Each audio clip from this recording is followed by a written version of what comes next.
السلام عليكم ورحمة الله وبركاته، ازيكم يا حبايبي عاملين ايه؟ وحشتوني. النهاردة هنعمل مع بعض وصفة سهلة وسريعة كلنا بنحبها، ومعروفة كمان في الدول العربية، معروفة في تركيا، معروفة في أماكن كتيرة، هي الشكشوكة. وكل بلد بتعملها بطريقة مختلفة، حتى احنا عندنا في مصر بنعملها بطرق مختلفة. يعني أنا بحبها بطريقة معينة، وتقدري تعمليها بطرق تانية كتيرة. تقدري تعمليها بالفريك، تقدري تعمليها بالبرغل، تقدري تعمليها بالحمص، تقدري تعمليها بكذا حاجة. لكن أنا النهاردة إن شاء الله هاعملها بالخضار والبصل بس. والطريقة دي جامدة جامدة جامدة وطعمها روعة. أنا على فكرة جربت الطرق التانية كلها، ودي أكتر طريقة مقربة إلى قلبي وبحبها جدا وبحب أعملها على طول. من الحاجات الحلوة تقدري تعمليها كوجبة سحور. تقدري تعمليها في فطار رمضان عادي، وجنبها ممكن تعملي سمبوسك وبطاطس مقلية. ويبقى كلها أكل نواشف كده ويبقى جميلة برضو. تقدري تعملي جنبها كذا حاجة، يعني ممكن تعملي جنبها ممكن تعملي جنبها طاجن برام رز مثلا، ويتاكل جنبها الوصفة دي. برام رز اللي هو اللي في الفرن وتطلع روعة جدا الأكلة دي مع برام الرز برضو. فتقدري تعمليها ويبقى يوم برضو خفيف وسهل وسريع ومفهوش أي ايه حاجات كتيرة. المهم الوصفة بتتعمل في ثواني. البصل بس، اهم حاجة كمية بصل كبيرة ومحترمة. لو انت هتعملي كمية كبيرة هتضاعفي كمية البصل، لو هتعملي كمية اقل ممكن تقللي. انا عن نفسي هستخدم في الوصفة النهاردة 10 بيضات، فكمية البصل دي مناسبة بالنسبة لي. هنا لون البصل هفضل احمره لحد ما ياخد معايا لون كده زي لون بني كده مكرمل شوية. هو ده اللون المظبوط. ابدا بعد كده انزل عليه بالاضافات. وطبعا تحمير البصل ده هو اللي بيدي كمان طعم للطاجن مسكر قوي، يعني بيديكي طعم كده روعه. دلوقتي انا معايا هنا فلفل سبايسي، فلفل الوان. عامه هو ما طلعش سبايسي قوي بس يعني كان فلفل الوان وفلفل اخضر. عايزه تحطي قرن سبايسي حطي قرن فلفل سبايسي.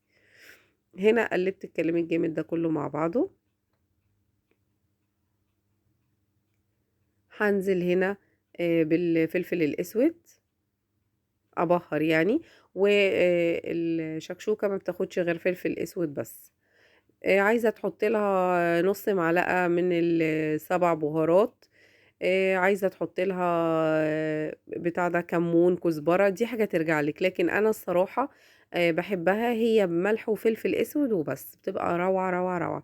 دايما الحاجة اللي فيها فلفل الوان وفيها خضرة، لسه هنزل بالخضرة الكزبرة.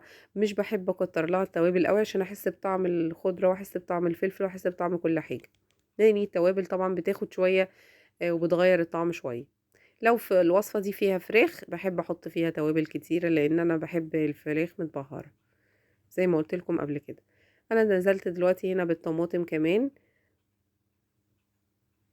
يبقى كان عندي طماطم، فلفل الوان، بصل. ودلوقتي معايا كزبرة، حوالي كوباية من الكزبرة الخضراء. عندك بقدونس كمان يا سلام حطي، هيبقى جميل قوي برضو. اول ما نزلت الكزبرة في الوقت ده بقى شميت اجمد ريحة ممكن تشميها، ريحة الخضار مع الكزبرة الخضراء، والله ولا اروع من كده ولا احلى من كده. ولو تلاحظي ان انا مقطعة كل حاجة مكعبات علشان احس بالطاجن كده واحنا بناكله تحسي بالخلطة، يعني ما تبقاش دايبة قوي. هنا كان استوى معايا تمام قوي كده، هطفيه بقى واحطه في البريم اللي هدخله فيه في الفرن. هحط الخليط ده كله معايا كده وهسويه، وبعدين هنزل بقى عليه بالبيض. انا زي ما قلت لكم معايا 10 بيضات. عايزه تضاعفي الكميه يا حبيبتي دي حاجه ترجع لك. هتضاعفي طبعا البصل وهتضاعفي الخضره والطماطم والفلفل وكل حاجه حطيتيها هتزوديها، وتزودي طبعا حجم الصينيه. لو عايزه تعملي كميه اقل في طاسه مثلا هتبقى بصلايه عليها مثلا نص قرن فلفل الوان، يعني هتقللي الكميه على قد ايه، على قد بريم صغير او على قد طاسه صغيره تاخد 3 بيضات ولا حاجه. هنا بقى اللي حطيته في البريم وحطيت البيض زي ما انتوا شايفين. هنزل بفلفل اسود بس وهدخله في الفرن ياخد ايه يستوى شويه البيض. انا كان الطاجن اصلا الخضار كله مستوي. هاد وش كده من والبيض استوى واخد معايا لون جامد كده. طبعًا الطبق روعة جدًا، طعمه أروع. لو عجبِك الفيديو ما تنسينيش بقى من دعوة حلوة من القلب، ولايك وشير وسبسكرايب للقناة، ما تنسيش تذكري الله وتصلي على النبي، اللهم صل وسلم وبارك عليك يا حبيبي يا رسول الله، وبون appétit.